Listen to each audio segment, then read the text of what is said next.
جسے اللہ تعالیٰ نے نازل کیا تھا، یعنی قرآن میں تھی لیکن اب یہ رجم کی آیت نہیں ہے، بقول جناب عمر کے، یعنی ان کے قرآن میں تھی،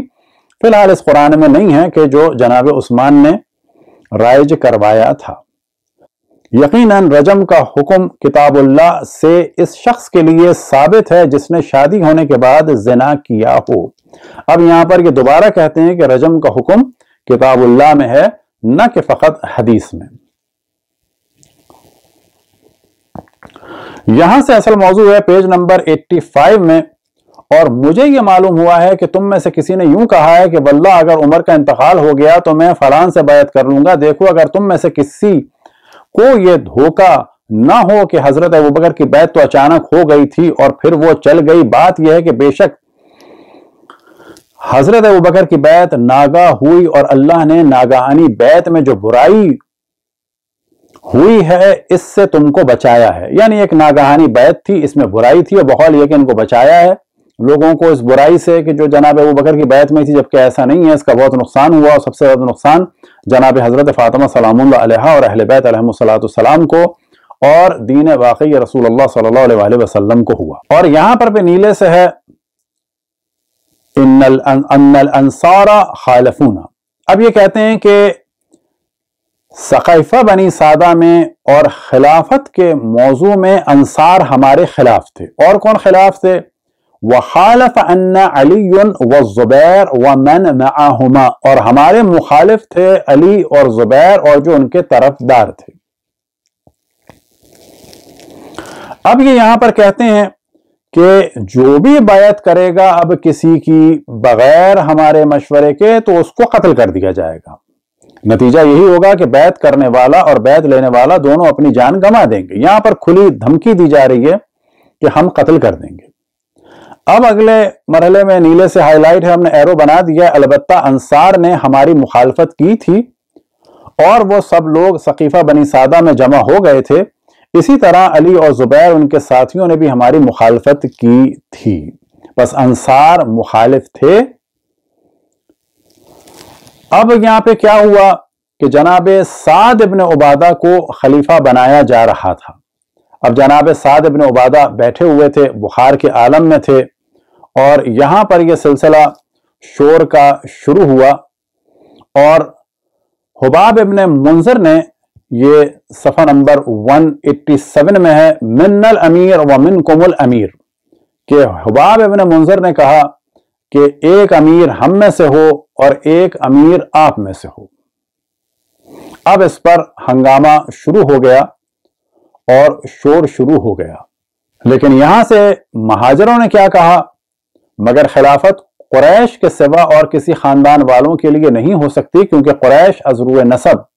اور از روئے خاندان تمام عرب کی قوموں میں بڑھ چڑھ کر ہیں۔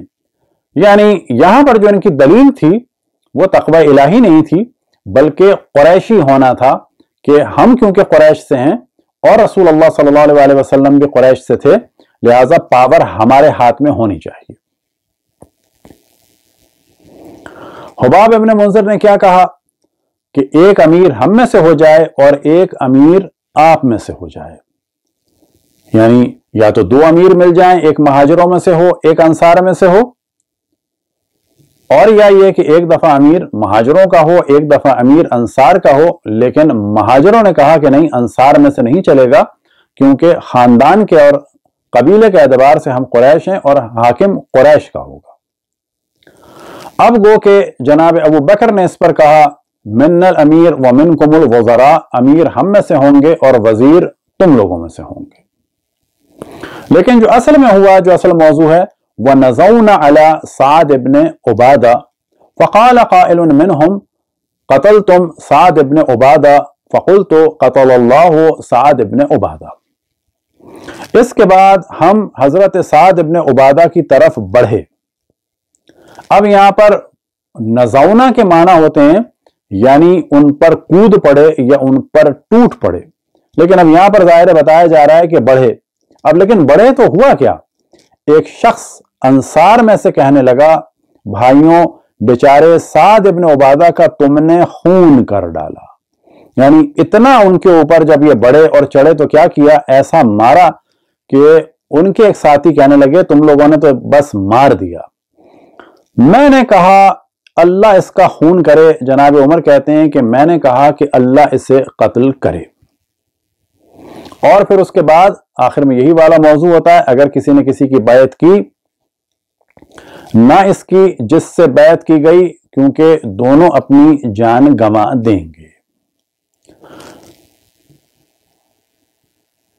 تو یہاں پر کہہ رہے ہیں کہ اگر کسی نے کسی کی بیعت کی بغیر صلاح مشورے کے تو دونوں قتل کر دیے جائیں گے۔ یہی والا موضوع ہے تفہیم البخاری میں، اور خصوصاً اور ہم سعد ابن عبادہ رضی اللہ پر غالب آ گئے، اور ایک شخص نے کہا کہ آپ لوگوں نے سعد ابن عبادہ کو مار ڈالا۔ میں نے کہا کہ سعد ابن عبادہ کو اللہ تعالیٰ نے مار ڈالا، یعنی ناکام کر دیا۔ اب یہ اس طرح سے داستان بنائی جا رہی ہے، یعنی کیونکہ وہ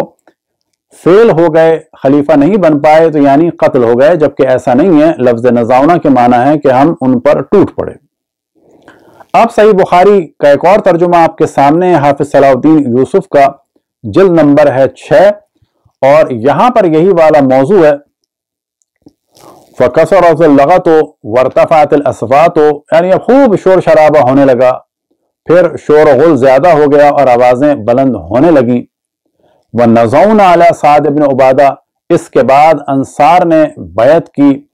ہم حضرت سعد ابن عبادہ کے پاس گئے تو انصار میں سے کسی نے کہا تم نے سعد ابن عبادہ کو قتل کر دیا۔ میں نے کہا کہ اللہ نے اس کا خون کیا ہے۔ اب اگر یہ بھی مان لیا جائے کہ یہ ان پر طنز کر رہے تھے کہ قتل کر دیا، تو کیا یہ ایک صحابی کی توہین نہیں ہے کہ ان پر یہ تہمت لگائی جا رہی ہے کہ وہ خلافت کے لالچی تھے اور وہ مر گئے اور ان کو خلافت نہیں ملی اور ان کو تانا دیا جا رہا ہے۔ تاریخ ابن کثیر جلد نمبر 7 آپ کے سامنے ہے کہ جس میں جناب سعد ابن عبادہ کا ذکر ہے کہ آپ انصار میں سے تھے اور خزرجی بھی کہا جاتا ہے، آپ ان کے سردار تھے۔ یعنی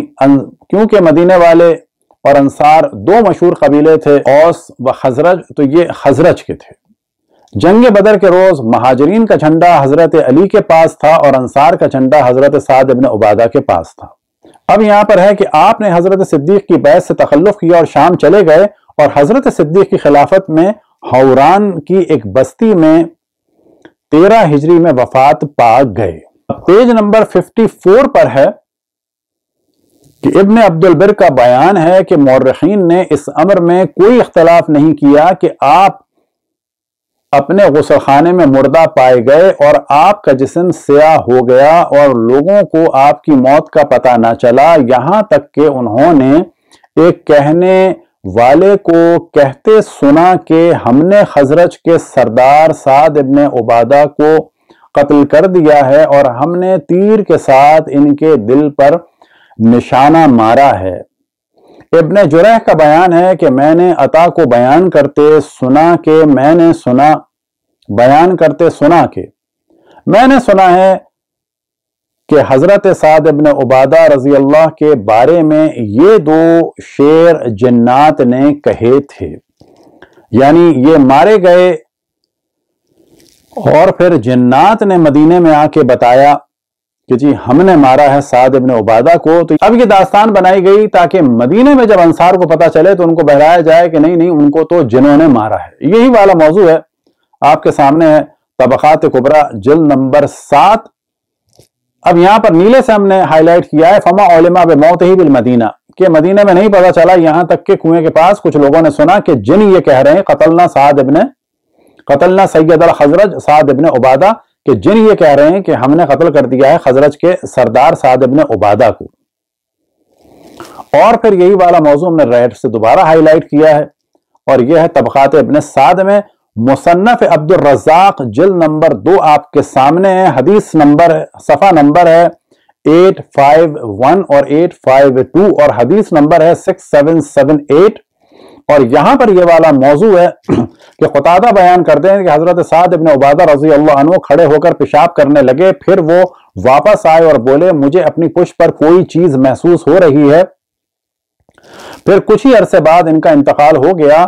تو ایک جن نے ان کا نوحہ ان الفاظ میں کہا، ہم نے خزرج قبیلے کے سردار حضرت سعد ابن عبادہ رضی اللہ کو قتل کر دیا، ہم نے انہیں 2 تیر مارے ہیں جو سیدھے ان کے دل پہ لگے ہیں۔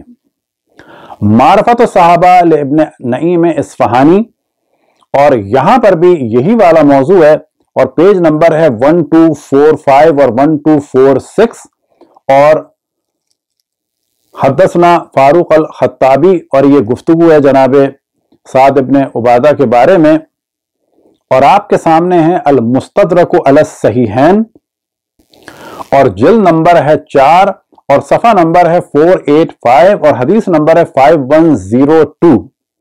اور یہاں پر بھی یہی والا موضوع ہے، ان سعد ابن عبادہ اتا صبات قومہ فخر میتا فقالت الجن، کہ حضرت سعد ابن عبادہ ایک قبیلے کے کوڑے کے ڈھیر کے پاس سے گزر رہے تھے کہ وہیں پر اچانک مر کر گر گئے، تو ایک جن نے کہا، ہم نے خزرج کے سردار سعد ابن عبادہ کو مار ڈالا ہے، اور ہم نے 2 تیر مارے ہیں اور دونوں سیدھے ان کے دل پر جا کر لگے ہیں۔ پھر اگلی حدیث میں ہے کہ حضرت سعد ابن عبادہ پیشاب کرنے کے لیے گئے، پھر جب واپس آئے تو کہہ رہے تھے کہ میری کمر میں درد ہو رہا ہے۔ اس حالت میں آپ زیادہ دیر نہیں رہے تھے کہ فوت ہو گئے، تو اس وقت جنات نے یہ نوحہ پڑھا، ہم نے خزرج کے سردار سعد ابن عبادہ کو مارا ہے، ہم نے 2 تیر مارے ہیں جو کہ ان کے دل سے خطا نہیں ہوئے۔ پھر اس کے بعد 5104 میں ایک الگ موضوع ہے کہ جن میں جناب سعد ابن عبادہ کی ایک فضیلت بیان ہوئی ہے، وہ فضیلت آپ کے سامنے بیان کر دیتے ہیں